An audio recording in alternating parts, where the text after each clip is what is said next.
Pois é, vamos lá. Café é muito bom. Ah, é...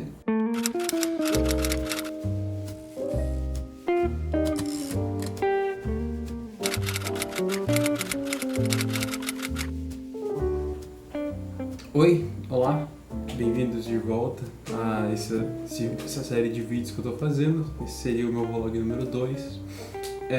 Ainda não tá da forma que eu gostaria que estivesse.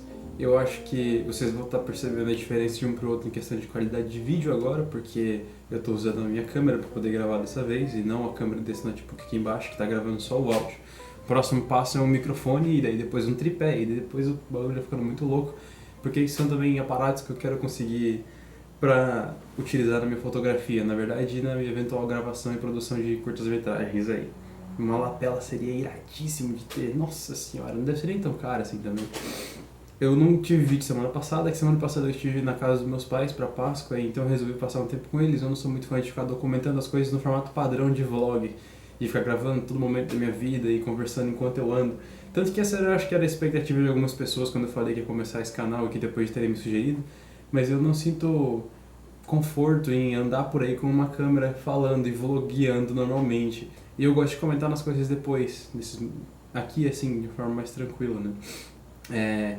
Eu vou eventualmente começar a fazer uns vídeos mais bem produzidos, editar melhor, com mais paciência, tentar pegar uns takes externos, assim, localizações mais interessantes, para deixar a coisa mais bonita. Mas isso é eventual e é futuro, não é problema para agora. O que é importante agora é só o papo dessa semana. Vamos nessa então. Bom, envolvendo a UFSC, né, a gente está em greve. O curso em si, a universidade, está em estado de greve. O estado de greve é o prelúdio da greve.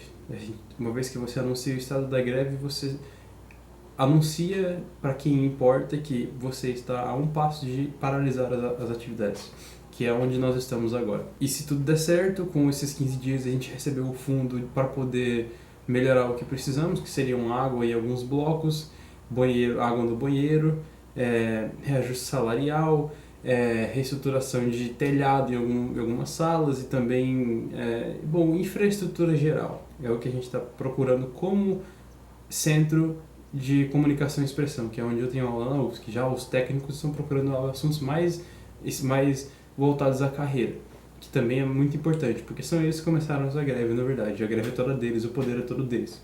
No mais, foi uma semana bem interessante. A gente teve a nossa primeira aula de expressões cinematográficas essa semana, na quinta-feira, e vamos ter, se tudo der certo, uma aula de fotografia na próxima semana.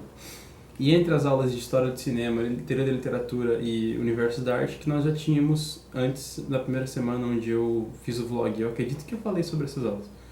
Mas os estudos são muito interessantes, mas muito mais teóricos do que eu imaginava. Nós estudamos os conceitos do primeiro cinema, a produção das primeiras câmeras dos irmãos Lumière e do Thomas Edison e como isso influenciou das primeiras câmeras de vídeo, né, os cinematógrafos, que eram chamados, que as duas patentes que surgiram ao mesmo tempo em locais diferentes no mundo, que é muito interessante, na França e nos Estados Unidos, se eu não me engano, eu não lembro exatamente, mas o cinematógrafo, que foi essa primeira forma de captar movimento de vídeo no filme, no celulose do filme de 35mm. A gente foi atrás de detalhes mais específicos, como a teoria psicológica envolvida na filmagem, como a gente chama o negócio de persistência retiniana, que é o que condiz com a filmagem, como o nosso cérebro interpreta várias fotos em sequência rápida como um movimento fluido da vida normal. Mas isso é detalhe. A discussão aqui é muito mais filosófica do que eu imaginava, porque, a gente teve aula de fotografia ainda, mas eu não posso colocar muita expectativa em cima de uma única aula que nós não tivemos ainda, só porque o nome dela é mais prático e menos filosófico, menos teórico. Mas em todas essas aulas de teoria, as expressões até universos, a gente estudou o conceito do senso comum, o que é fazer arte, arte como política e a autoria e como a autoria é tirânica em cima de uma obra.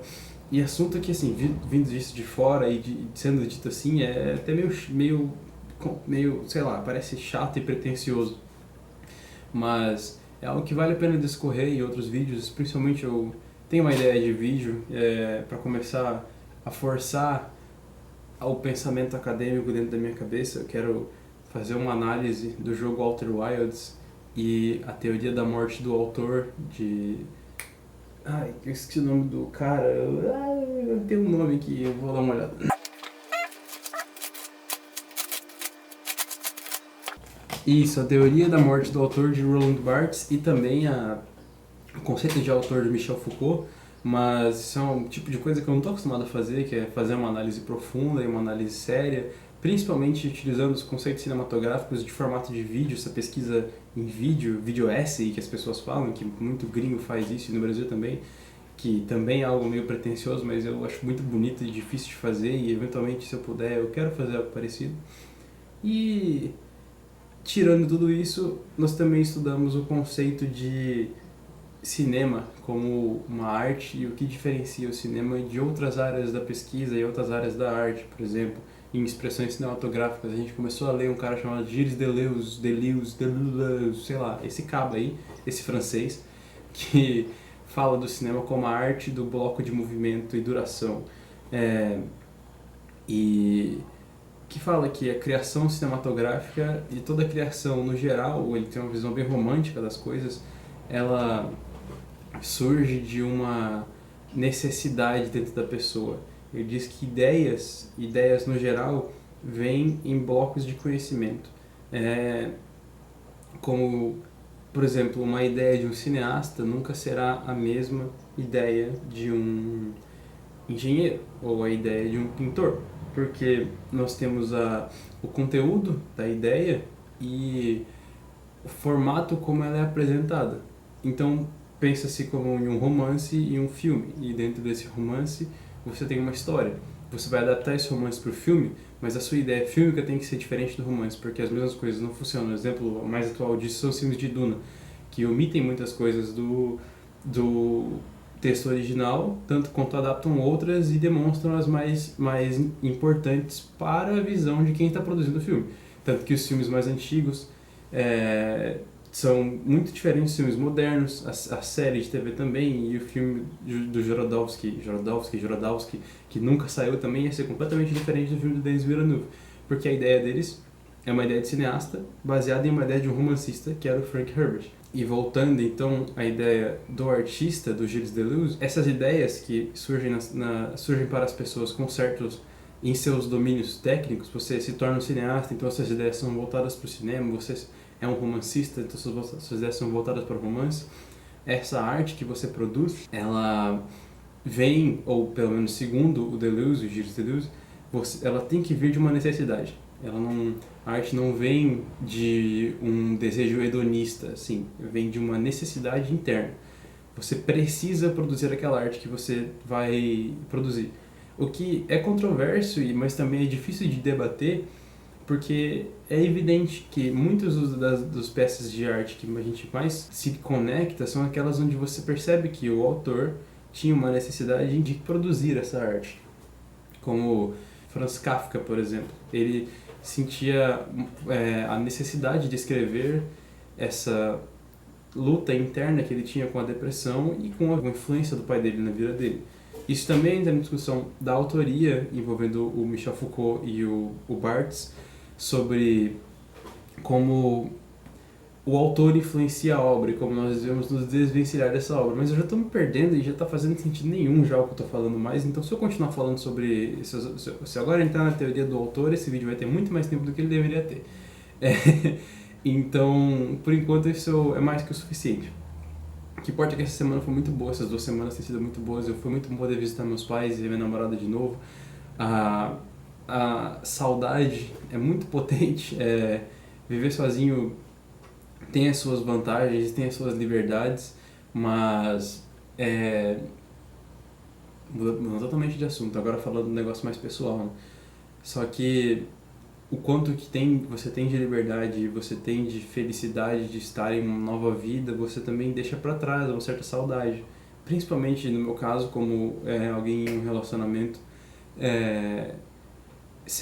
relacionamento sério e cometido, você sente muita falta da sua pessoa, assim. Então,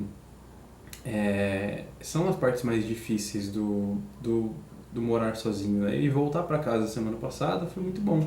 Ver meus pais, ver minha namorada, ver meu cachorro, nossa, eu sinto muita falta dele também. E faz parte, né? Faz parte do rock, faz parte de seguir da vida como ela é, que você precisa desvencilhar-se, não desvencilhar-se, mas às vezes afastar-se de uma realidade anterior e começar uma nova para se tornar uma outra pessoa. Mas não significa que você vai deixar para trás aquilo que veio antes, ou que estava antes e ainda está junto com você. Só está junto com você de uma forma diferente. Eu não sinto menos o amor paterno, materno, eu não sinto menos o amor romântico com a minha namorada. Eu só não estou sempre presente com eles. Então, agora as influências que eles têm na minha vida são um pouco mais distantes, só que ainda são tremendamente pesadas. E não no sentido ruim, na verdade. As influências, por exemplo, de tudo que eu aprendi com os meus pais e com as coisas que ainda preciso falar com eles de vez em quando para ter uma vida mais regrada aqui, porque como é que onde eu compro tal coisa? Nossa, eu preciso ir no médico, não tem ninguém para me levar, eu preciso ir sozinho, mas eu posso ligar e perguntar que remédio eu tomo para esse tipo de coisa. E bom, é uma vivência muito interessante, é uma vivência muito difícil, mas é muito boa, é muito gratificante. Estudar na faculdade é muito bom. Tem muita leitura, né? Muito denso nesse sentido de pensamentos e pensadores, e a produção também não é fácil, mas é o que eu queria fazer, então eu sigo muito feliz na minha decisão. Por enquanto é isso. Eu vou... por enquanto é isso.